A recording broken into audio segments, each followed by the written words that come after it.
Good morning guys, or shall I say good afternoon. Today we're going to be exploring Ipoh, the city centre, and look around the murals. And this is one of the key tourist areas that people come to visit. So if you're into looking at murals and graffiti, this is the video for you guys. So let's explore some murals that they are famous for. These are all hand drawn, guys. This is drawn by an artist called Iraila, and it was drawn in 2021. And each one has a message. I don't know, it could be anything. And this is a mural lane, guys. All different murals. And each one of them has a meaning and a hidden message.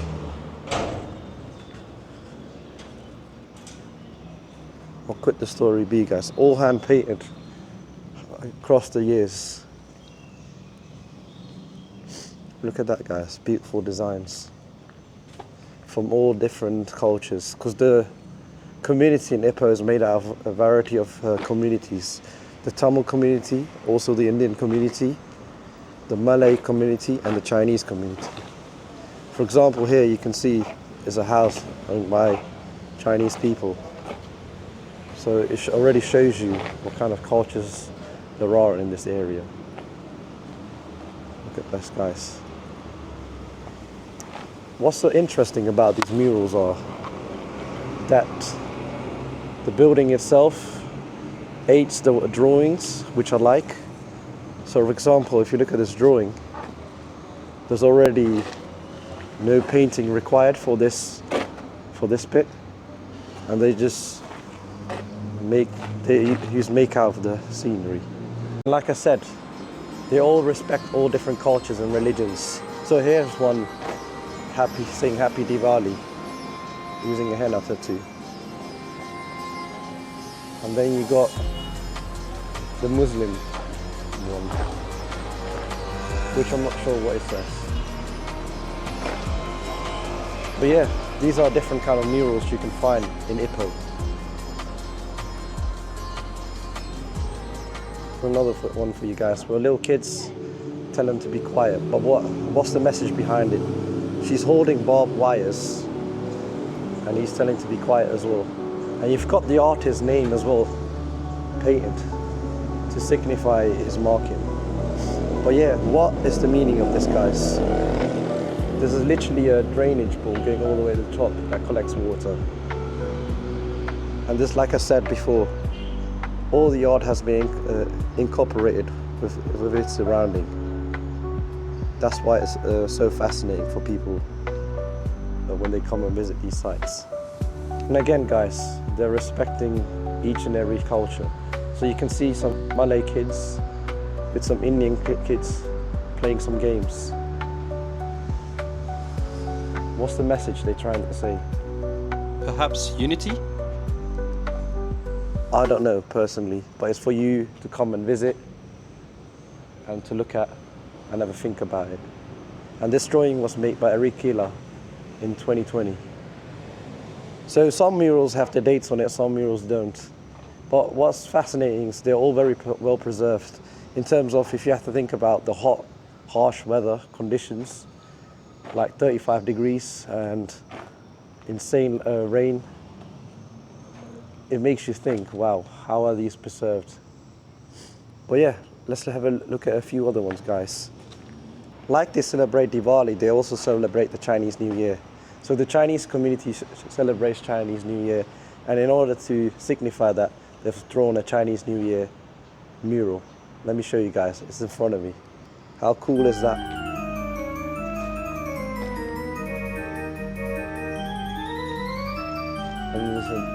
And it extends all the way to there.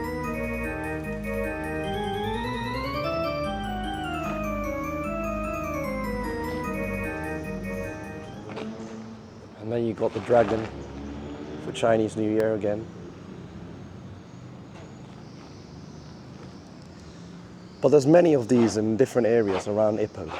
So there's a map dedicated towards these murals, which you can find, which I'll be put, the link you can find is below this YouTube video. So yeah, if you are into murals, this is definitely a place to see. in Malaysia. This is another one, guys. It looks very wacky. I don't know what the message is here behind it. And the same artist, Ariel has drawn this. He left his mark here, guys. So Ariel, what's the meaning behind this? Here's another cool one I found, guys. It says, "Welcome to the zoo." And they've got a monkey being a tea master, a brew maker, making tea. But this mural is unfortunately a bit faded away, so I don't know what happened. Maybe I can find the original picture from Google somewhere. Let's see. Here's another one, guys. An Indian lady, maybe Tamil, playing a veena.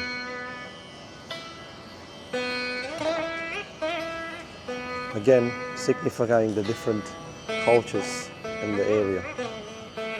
How cool is that? Here you have it, the icon Bruce Lee. Of the history in Ipoh, there are several commercial activities that have taken place in the past, and one of them is circus activities. And one of the Indian communities here, they used to do circuses, and they have here drawn a mural around it. So as you can see here, guys, here's an Indian Tamil man washing his clothes with his fellow friends, the bear and the rabbit, working hard. And that's his number 4 drawing of Eri Elias, drawn in 2022. What's the message behind it, guys? It's for you to figure out. That's all I can tell you.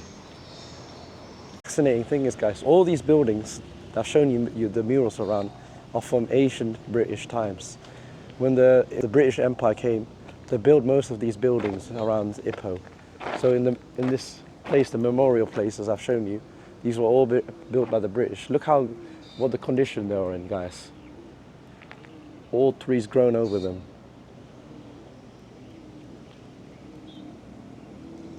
But still, to this day, they're still preserved in a condition where people can still live. Another memorial, guys. I think what I realized about this memorial is they support the colonizer a bit too much, what I don't like. So in front of me, you got a memorial of a guy making coffee.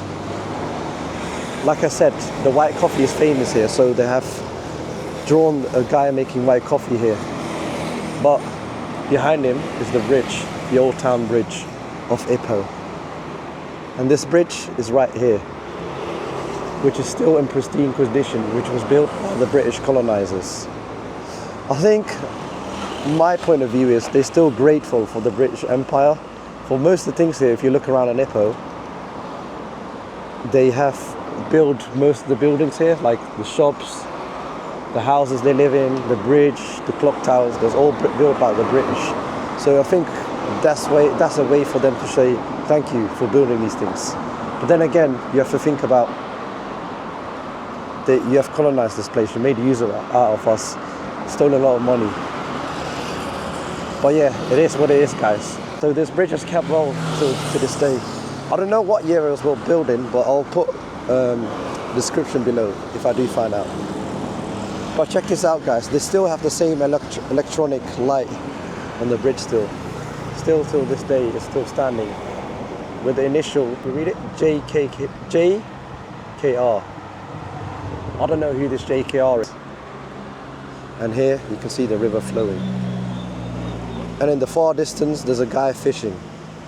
I'm not sure how much I can zoom in. And he's fishing there. I'll circle it. He's doing some fishing. But anyways, let's carry on this journey to Concubine Lane. And let's do a quick market hunt, if it's possible. So we have arrived at Concubine Lane. So this is Concubine Lane, guys, one of the famous streets around Ipoh. So the story behind it is, like back in the days when the mining industry was booming, all the millionaires used to buy properties, and sometimes they were so rich they could buy lanes. So one of the Malaysian millionaires bought this lane, and he used to run some shady business down there, such as gambling and some other honky stuff. So yeah, now this area has turned into a tourist place with little store markets. And those kind of businesses such as gambling and those shady black businesses don't exist anymore. So this is the black market, this is the Concubine Lane. And he has gifted this, one of the millionaires has gifted this to his wife. Yeah, that's the story behind it, guys. So this is Concubine Lane. So let's check it out, guys. Guys, this place has now been landmarked. So this landmark is part of the Ipoh Heritage Trail, and there's some information about that road that we just visited. So you guys can come here and pull your phone out, and if you want to learn more about this area, you can just scan it. Today we're going to do a market hunt around Ipoh. And we'll first off the bat, my usual tagline, we're going to explore Concubine Lane. For you guys. I'll film some certain shops discreetly because they're like counterfeit products, or again, they might be not working legally. It might be some of the reasons. But there's a lot of various stuff you can buy here, guys. Like souvenirs, all sorts.